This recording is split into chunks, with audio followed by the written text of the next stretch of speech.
Well, the deal was done officially yesterday. Harry Kewell signs on at the Melbourne Heart. Minimum wage. He wants to prove himself as a footballer. This is not about making money, not about marketing ventures. It's about trying to extend that professional career of his out one last time. The gaffer at the Melbourne Heart, John Aloisi, has been good enough to join us. Hi, John.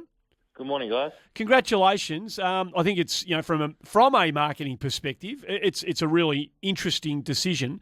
From a football perspective, which is more of your concern, what are you confident that Harry Kewell's got left to offer?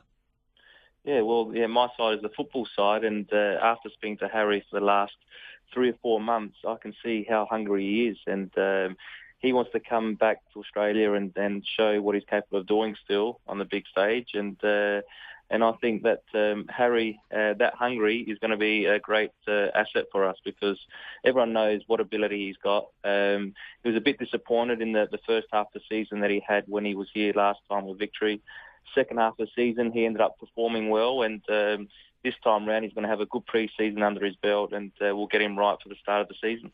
John, did you feel the need to do any physical testing or any medical testing?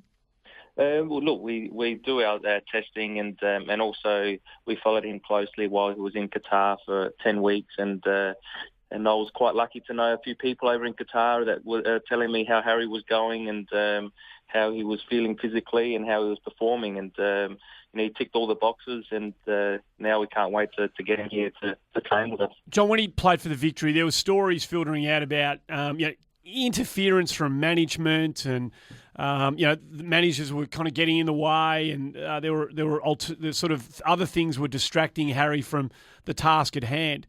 Does he arrive at Melbourne Heart unencumbered by any of that stuff?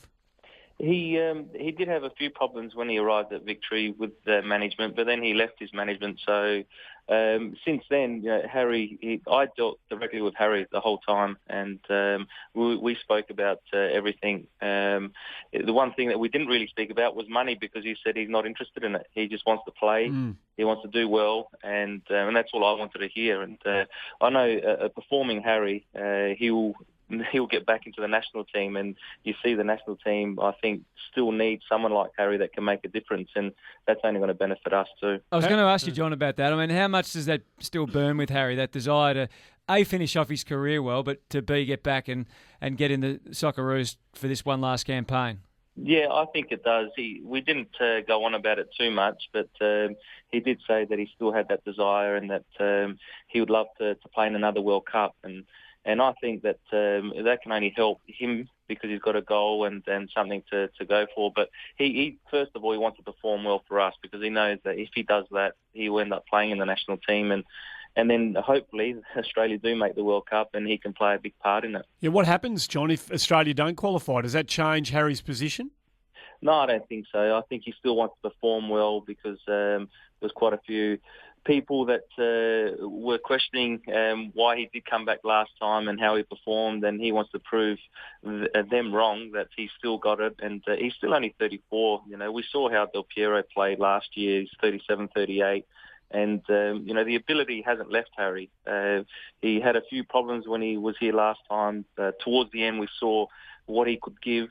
He's not the Harry of the old when he was 19, 20, but neither is Ryan Giggs, and he's still performing at a high level for Man United. So, that quality won't leave him, and he's got that special bit of quality that can win games for you, and then that's why he's going to be so good for us. And last one, we're reading this morning that you've still got a marquee signing to announce and 2 internationals to come. When will we be receiving those, news about those? Yeah, I would love to have him here by beginning of July, because that's when I want my squad finalised. With a marquee signing, that could be a little bit more difficult, because that's not easy to do. But we did speak to quite a few players while I was over in Europe. Just got back last night, and now it's just finalising the deals, and hopefully we can get one over the line. But, there was positive talks with quite a few players over there.